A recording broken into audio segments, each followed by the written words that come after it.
waxaan uga digaynaa bulshada ganacsatada ee reer Salaxley iyo dhamaanba ganacsatada dalka in ay ka ganacsadaan alaabta dhacday ee dheedkeedu dhamaaday.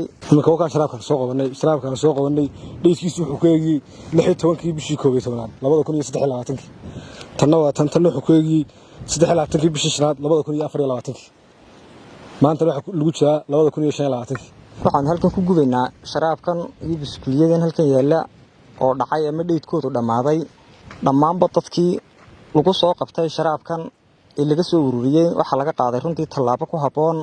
Shaqadani waa shaqo hadda bilaabantay waa shaqo hore u socotay sidii si ka badan imika loo dirdirin gelin doono.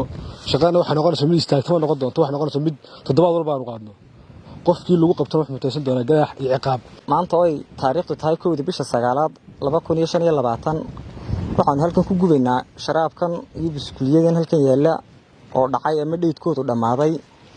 Dawladda hoose degmada Salaxley runtii iyadoo gudanaysa qayb kamid ah waajibaadkeeda shaqo waxa aanu qaadnay hawlgal lagu la soconayo bidqabka ascaarta kala duwan ee laga ganacsado. Kadib hawlgalka waxaanu ku soo qabanay sharaabiyadan iyo biskuuliyadan inoo muuqda oo dheedkoodu dhamaaday ama dhacay dhamaanba dadkii lagu soo qabtay sharaabkan ee laga soo ururiyay waxa laga qaaday runtii tallaabo ku haboon.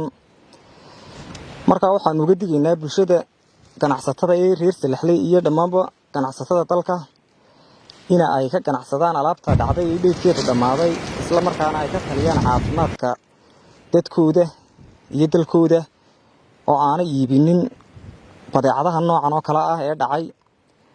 Sidaas daraadeed waxaan halkan ku gubaynaa sharaabkii iyo biskuuladii dhacay aan soo ururinay. Waxaan maanta shaqadan soo qabanay anigoo ah madaxa fayadhowrka dawladda hoose degmada Salaxley. Shaqadani waa shaqo hadda bilaabantay waa shaqo hore u socotay sidii si ka badan imika loo dirdirin gelin doono. Shaqadana waxa noqonaysaa mid istaagtama noqon doonto, waxa noqonaysaa mid toddobaad walba aanu qaadno qofkii lagu qabto wax mutaysan doona ganaax iyo ciqaab labadaba mutaysan doona. Marka waxaan leenahay dadka iska ilaaliya.